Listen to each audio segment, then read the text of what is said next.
although I guess the idea with CRT is you artificially, bring in a bunch of people who couldn't get in based on tests under the assumption that it's because of their race. And that wasn't why that was why they were performing badly on tests, right? So then when they get there and everyone's on equal terms, they should perform well. So I guess if you fully buy into CRT, which I suppose these people do, then the assumption would be you wouldn't have to make courses easier because people should all be equal, right?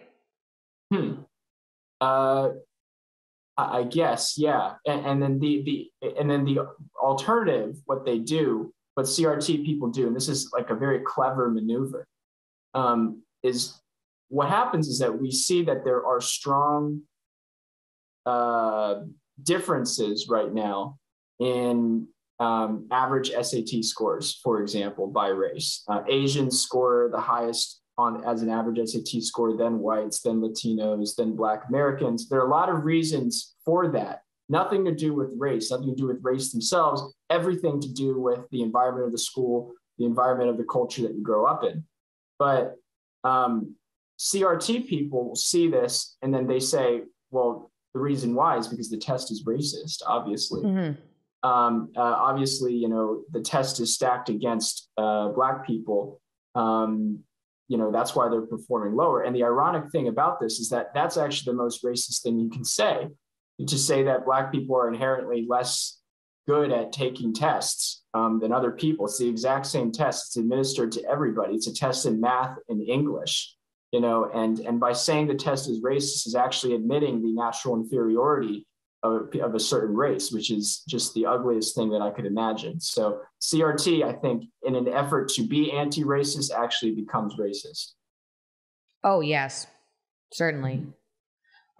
So you talked a bit about Vietnamese immigrants and how hard people work just to catch up, given the fact that they come to a new place, can't speak English, don't have any connections, like you said.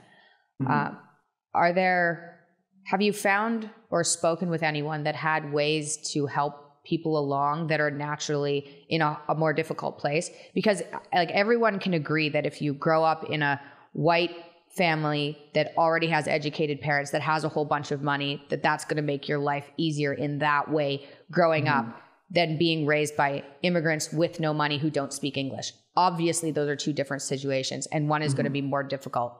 So are there ways that you've found that can make it easier for people? Or is it just like, this is the hand you were dealt, buckle down and work? Yeah, I have a deep empathy for people who grow up in those situations of any race. And what I see with the success of people who have grown up in Chinatown and or Vietnamese town, or and who have eventually trained their kids and then they become successful. What I actually see, funny enough, is a willingness to go beyond the parameters of the public education system. I think that has to be the number one thing, because the public a lot of it is because of CRT. The public education system right now in the United States is a mess. It is very much a mess. Lowering standards, teaching distracting things. Now they're implementing critical race theory in the curriculum. They're not teaching math right. One math educator that I talked to said that they're now teaching math in pods, like students are supposed to teach math to each other. Which is good luck with that. Right. You don't, like that definitely helps. It doesn't. Just because of the way the public education system is, I think you do have to put a little effort to go beyond the public education system. Either find a good charter school for your kid or homeschool your kid, or find a good private school that maybe could offer your kid a scholarship. I think you do have to go beyond that. I think your kid, it actually is proven, statistically shown, that even Black students in New York City who go to charter schools eventually close 66% of the racial achievement gap in that city. Okay. So you take things into your own hands, basically. Don't rely on the system at this point. Or at least do enough to question the system and to choose your own options. Yeah.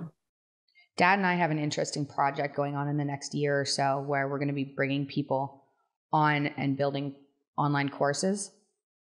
Yeah. So that's going to be fun. It's like a project that's upcoming so that there'll be people teaching properly, like lecture style, proper classes instead of all this ideology that's destroying everything at the moment in the education system.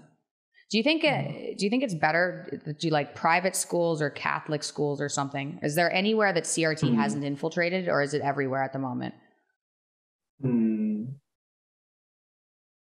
So I would be vigilant about the language that your schools are using. If frequently you see, or if the one thing they see on your website, on that school's website, is diversity and inclusion or equity, or we want to affirm students, remember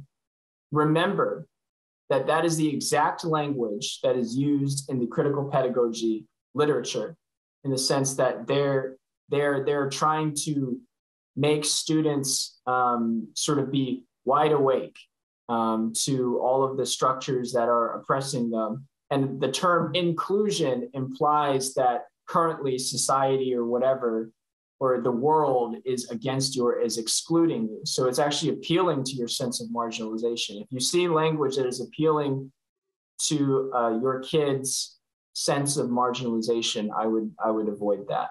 I would avoid that school. Okay.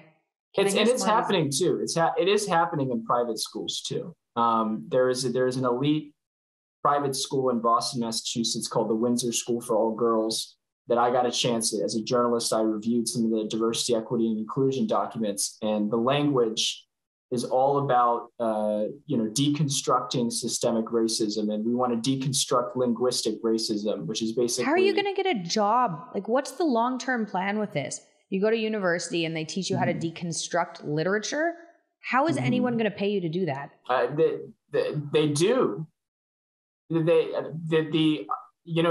that's a classic conservative argument against all this. You're not going to be able to get a job. Good luck with that. Yeah. But the issue with that argument is that they actually are creating an industry to pay you to do this stuff. Like there is now the diversity, equity, and inclusion industry is now a 10 billion plus industry. It is found in every Fortune 500 company, and your job is to peddle this kind of narrative. Wow. So you ask that the problem now is not just that you're being taught these things in college. The problem is that you can actually be paid to do these things to other people and perpetuate this ideology to other people. That's the problem.